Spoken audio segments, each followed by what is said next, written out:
पुणे जिल्ह्यात लक्ष लागून राहिलेली लढत होती कवठेमाई टाकळी हजी जिल्हा परिषद गटातील।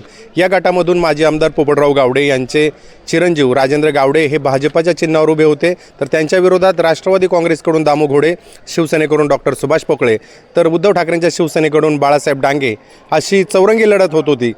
पोपटराव गावडे यांनी या भागामध्ये गेले अनेक वर्ष काम केलेलं आहे। माजी आमदार असणाऱ्या पोपटराव गावडे यांच्या कुटुंबाचं या जिल्हा परिषद गटामध्ये चांगलं काम आहे, त्यांचा पगडा आहे।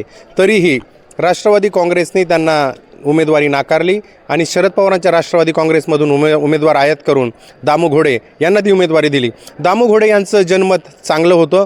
ज्यावेळेस राजेंद्र गावडे राष्ट्रवादी काँग्रेसमध्ये होते, तर राजेंद्र गावडे राष्ट्रवादी काँग्रेसचे उमेदवार असते आणि दामू घोडे जर शरद पवारांच्या राष्ट्रवादी काँग्रेसचे उमेदवार असते, तर या लढतीमध्ये दामू घोडे हेच विजयी झाले असते, अशा प्रकारचं वातावरण होतं, अशा प्रकारचा सर्वे होता।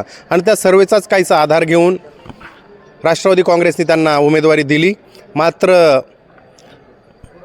पोपटराव गावडे यांच्यावर अन्याय झाला, लोक भावनिक झाली आणि पोपटराव गावडे यांच्या मागे ती लाट गेली आणि पोपटराव गावडे यांचे चिरंजीव राजेंद्र गावडे यांना मोठ्या मताधिक्याने निवडून दिलं। भाजपचा या ठिकाणी पारंपरिक मतदार नाही, मात्र पोपटराव गावडे यांच्यावर अन्याय होतोय। राजकारणात पोपटराव गावडे यांना संपवलं जाते, यांचं घराणं राजकारणातून आता बाद होईल। आपण त्यांच्या मागे जर उभे राहिलो नाही तर या टाकळी हजी गटामध्ये सर्वसामान्याच्या सुखदुःखामध्ये हजर असणारे पोपटराव गावडे यांना मात्र घरी बसावं लागेल, राजकारणातून निवृत्ती घ्यावी लागेल, त्यांच्या कुटुंबाला निवृत्ती घ्यावी लागेल, अशा प्रकारचं वातावरण तयार झालं होतं। आणि त्या वातावरणाचा फायदा राजेंद्र गावडे यांना झाला आहे।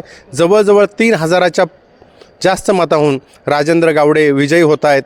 अधिकृत माहिती येणं बाकी आहे, परंतु राजेंद्र गावडे विजयी होत आहेत आणि त्यांच्यासोबत असणाऱ्या पंचायत समितीच्या भाजपच्या उमेदवार याही विजयी होत आहेत। त्यामुळं राजेंद्र गावडे यांचा विजय झाला आहे, पोपटराव गावडे यांचा विजय झाला आहे आणि जनतेने पुन्हा एकदा दाखवून दिले आहे तिकीट कोणत्याही पक्षाने त्यांना वाटेल त्या उमेदवाराला द्यावं। सर्वे एजन्सीने दिलेला सर्वे कोणताही असो, मात्र मतदार योग्यच उमेदवाराला निवडून देतील आणि इतिहास घडवतील, अशाच प्रकारची लढत कवठेमाई टाकळी हजी जिल्हा परिषद गटात झाली आहे। या निकालानंतर मात्र आंबेगाव विधानसभेच्या राजकारणात भाजपचा शिरकाव होतो आहे। आंबेगाव विधानसभा मतदारसंघाचे आमदार आहेत दिलीप वळसे पाटील। दिलीप वळसे पाटील यांचा बालेकिल्ल्यामध्ये भाजपाची एंट्री होते आणि अशी तशी एंट्री होत नसून ती मोठ्या मताधिक्याने एंट्री होते। त्यामुळे आंबेगावच्या राजकारणात, पुणे जिल्ह्याच्या राजकारणात भाजपची एंट्री अनेकांना विचार करायला लावणारी असू शकते।